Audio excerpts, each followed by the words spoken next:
गहरे जंगल में शेरू, एक नन्हा शेर का बच्चा, अपनी प्रेमिका लूना के साथ खेल रहा था। अचानक एक रात लूना गायब हो गई। शेरू ने उसे हर जगह ढूंढा जब तक उसे एक डरावनी आवाज सुनाई नहीं दी। वह आवाज चुड़ैल की थी, जो लूना को अपने जाल में फंसाने की कोशिश कर रही थी। शेरू ने हिम्मत जुटाई। तुम मेरी प्रेमिका को नहीं ले जा सकती, उसने गर्जना की। चुड़ैल हंसते हुए बोली, तुम बहुत छोटे हो। लेकिन शेरू ने डर को दरकिनार करते हुए चुड़ैल से लड़ाई शुरू कर दी। उसने अपने तेज पंजों से हमला किया और चुड़ैल को हराने की पूरी कोशिश की। एक जबरदस्त लड़ाई के बाद शेरू ने चुड़ैल को पीछे धकेल दिया। चुड़ैल डरकर जंगल की गहराई में भाग गई। शेरू ने लूना को बचा लिया। मैंने तुमसे कहा था, मैं तुम्हें बचा लूंगा, उसने कहा।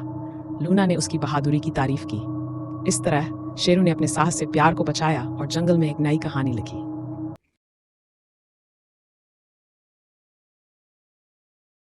आधी रात में बगीरा के घर पे क्या हो गया?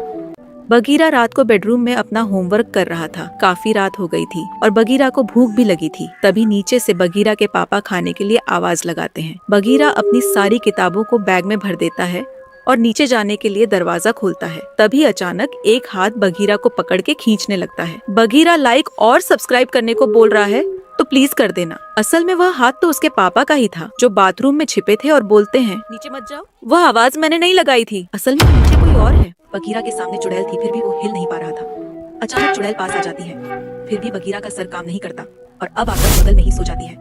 पर बगीरा चिल्लाना चाहता है पर चिल्ला नहीं पाता। अचानक चिल्लाते हुए उठ जाता है और पता चलता है कि वो सपना था। बगीरा को प्यास लगने के कारण पानी पीने जाता है तो देखता है कि उसके पापा भी पानी पीने आए हैं। बगीरा बताता है कि उसने डरावना सपना देखा जिसमें वह हिल नहीं पा रहा था। पापा बोलते हैं, स्लीप पैरालिसिस होता है, डरो मत, नॉर्मल है। बगीरा मुस्कुराते हुए कहता है, अगर आप नहीं बताते तो रात भर सोचता ही रह जाता। बगीरा के पापा इट्स ओके बोलते हैं और पानी गिराते रहते हैं।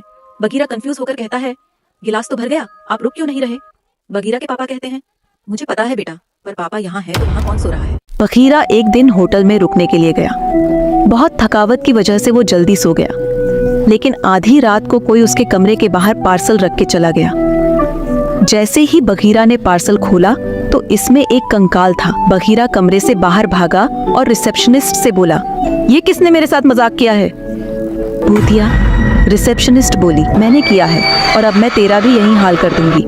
बेचारे बगीरा के साथ हो गया हादसा। आधी रात को बगीरा बस में सफर कर रहा था। काफी रात हो जाने की वजह से सारी बस खाली थी। सिर्फ एक बूढ़ी औरत वहाँ बैठी थी जो बगीरा की तरफ देख रही थी। बगीरा को बहुत अजीब लगा और अब उसे डर लगने लगा था, इसलिए बगीरा खिड़की की तरफ देखने लगता है। लेकिन थोड़ी देर बाद ही उसके होश उड़ गए, क्योंकि वही भूतिया और खिड़की के बाहर बस के साथ दौड़ रही थी। आज बगीरा का क्लास में टेस्ट था। लुमुरू ने बगीरा से पूछा, कैसा हुआ तुम्हारा टेस्ट?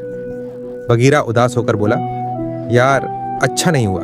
इस पर शैतान लुमुरू ने मजाकिया अंदाज में कहा, क्यों ना तुम पेपर चोरी कर लो। बगीरा थोड़ी देर सोचने के बाद इस योजना के लिए तैयार हो गया। अगली सुबह बगीरा एक पेड़ काट कर उसके पीछे छिप गया। जैसे ही सर उस रास्ते से गुजरे, पेड़ को रास्ता रोकता देख वे उसे हटाने लगे। इसी बीच बगीरा चुपके से पेपर चुरा लेता है। तभी लुमुरू की कॉल आती है, बगीरा तू कहाँ रह गया? जल्दी भाग, सर क्लास में आ गए हैं। यह सुनकर बेचारे बगीरा के होश उड़ गए। अगर सर क्लास में हैं तो यहाँ पेड़ के पास कौन है?